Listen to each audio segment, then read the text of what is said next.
So have you ever given farming a try? How about tropical farming?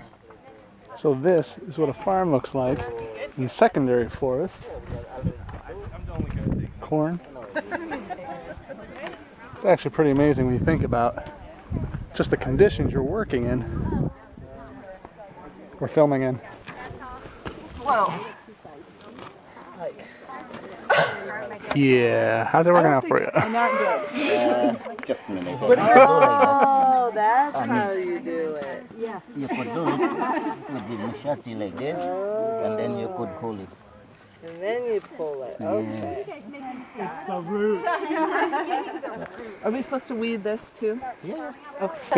Okay, grass pulling team, how are we feeling? Pretty good. So grasshopper. Go on, little buddy. And that's Mary. This is one type of bitter cassava. Okay. This is one type of bitter cassava. This and this is the same. This is a different type. The leaves is kind of light pink and the leaf is finer. And this one is a different type too. I know the difference Okay. by the leaves and the stick. I know the difference. This one here, you see the leaves are broader. Yeah. This one here is dark. That one there is light pink with kind of white, as well as the leaves is fine. But with cassava now all is white. So that is the difference. So some of us actually tried tropical farming with cassava. However, to harvest the cassava, we'd need to travel to an entirely different farm, which entailed a little bit of hiking and a little bit of more hiking. Oh yeah, we had to hike some more.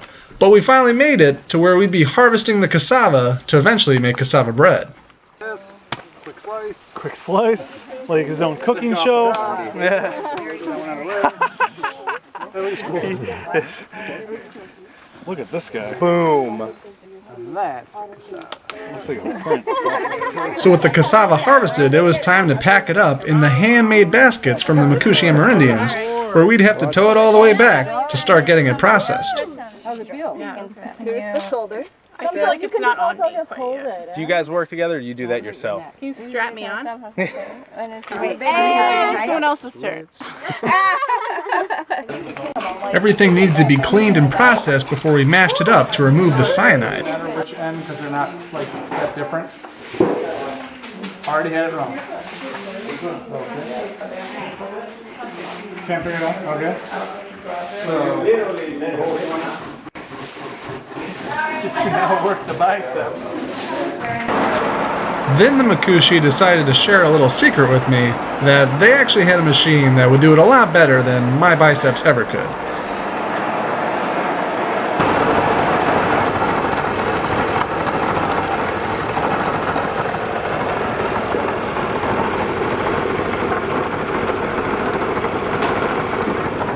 So once the cassava was all ground up, it still had all the cyanide in it. Once again, those handmade Makushi baskets came into place here. This is where they got full of the cassava to strain out that cyanide, all by hand.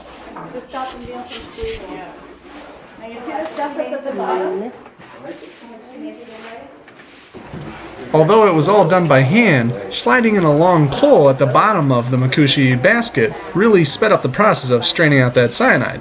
Just add a little weight to the other end and voila, out it came. And this is really interesting. The stuff that comes out. So although your first thought may be to throw out that cyanide juice, it actually comes in pretty handy later on down the road with some other Makushi dishes. Trust me, that's safe and it's delicious. So once again, just a little more weight on the other end of that pole, and you're going to have 2 dishes out of 1 plant. Salad bread and a lot of delicious pepper pot juice. That has a kick. I was going to say. Ooh. It smells spicy. Tastes delicious. But it's hot. Back at the farm, there was just a little bit more straining to go. If we're going to eat tonight, we should use that.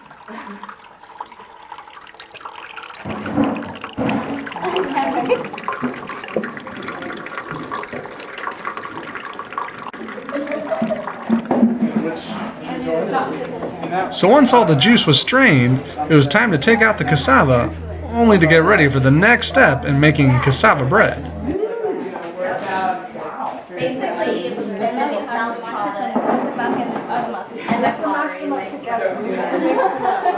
Round 7. Okay, so.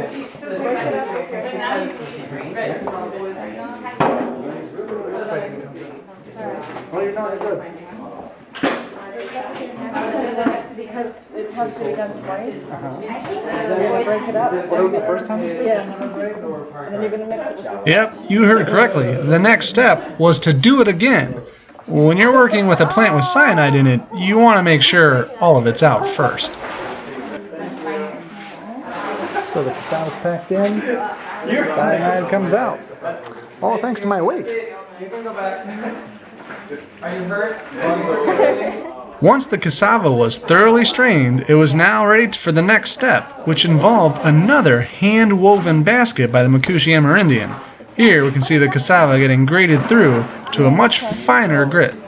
Okay, so you just kind of really. Alright, sounds good. With the Makushi having such a history dealing with this tropical plant, Erica saw her chance to learn some of that local culture and wisdom, stepping up into the heat of the kitchen to have her first try at making cassava bread.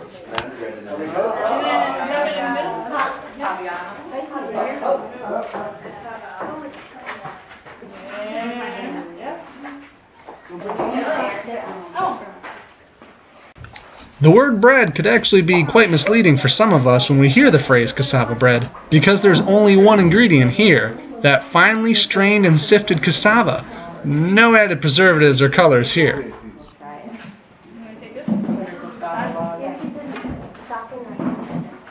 All those fine little particles of cassava will eventually come together to make one fibrous thin bread.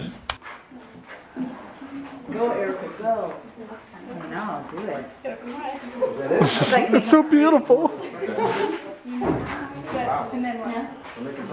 I have to say I was pretty impressed with how quickly Erica became comfortable in the kitchen, but I was most impressed with that final product, that delicious cassava bread. We're in this together. I had someone rip off a little. You were smart. Saved your lunch.